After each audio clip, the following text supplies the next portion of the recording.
আওয়ামী লীগ সরকার পতনের পর বাংলাদেশ ভারত সম্পর্কের অবনতিতে বেনাপোল স্থলবন্দরে হ্রাস পায় আমদানি রপ্তানি কার্যক্রম। এতে বিপাকে পড়েন বন্দর সংশ্লিষ্টরা। তবে গণতান্ত্রিক প্রক্রিয়ায় বিএনপি সরকার গঠনের পর স্বাভাবিক হয়েছে বন্দরের বাণিজ্যিক কার্যক্রম। এতে স্বস্তির নিঃশ্বাস ফেলছেন ব্যবসায়ীরা। যশোর থেকে বিএম ফারুকের পাঠানো তথ্যচিত্রে আরও জানাচ্ছেন সুলাইমান কবির।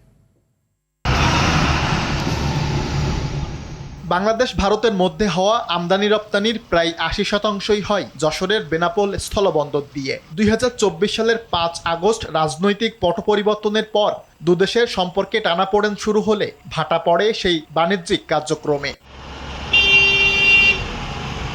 তবে বিএনপি রাষ্ট্র ক্ষমতায় আসার পর ধীরে ধীরে স্বাভাবিক হতে শুরু করেছে বন্দরের কার্যক্রম। বেড়েছে শ্রমিকদের কর্মচঞ্চলতা, স্বস্তি ফিরেছে জীবিকার জন্য বন্দরের ওপর নির্ভরশীল এমন মানুষদের মাঝেও। বিএনপি সরকার গঠন করার পরে আমাদের কাজ দিন দিন খুব দ্রুত বাড়ছে, ইনশাল্লাহ আমরা এটি খুব আনন্দে আছি।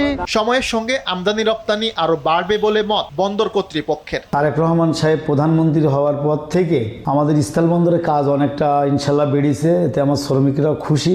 বর্তমানে প্রতিদিন 350 থেকে 370-80 ট্রাক পণ্য ভারত থেকে আমদানি হচ্ছে। 70-80 ট্রাক পণ্য প্রতিদিন বাংলাদেশ থেকে ভারতে রপ্তানি হচ্ছে। ব্যবসায়ী নেতারা বলছেন, শ্রমিক বান্ধব প্রধানমন্ত্রী তারেক রহমানের দূরদর্শী নেতৃত্বে শিগগিরই ঘুরে দাঁড়াবে দেশের অর্থনীতি। আমদানি রপ্তানিতে কিছুটা ভাটা পড়েছিল, কিছুটা গতিশীলতা কমে গিয়েছিল, কিন্তু এখন জাতীয় নির্বাচনের পর থেকে আমদানি রপ্তানি অনেকটাই বাড়ছে। বেনাপোল বন্দর দিয়ে বাণিজ্য বৃদ্ধিকে বর্তমান সরকারের বড় সফলতা হিসেবেই দেখছেন সংশ্লিষ্টরা।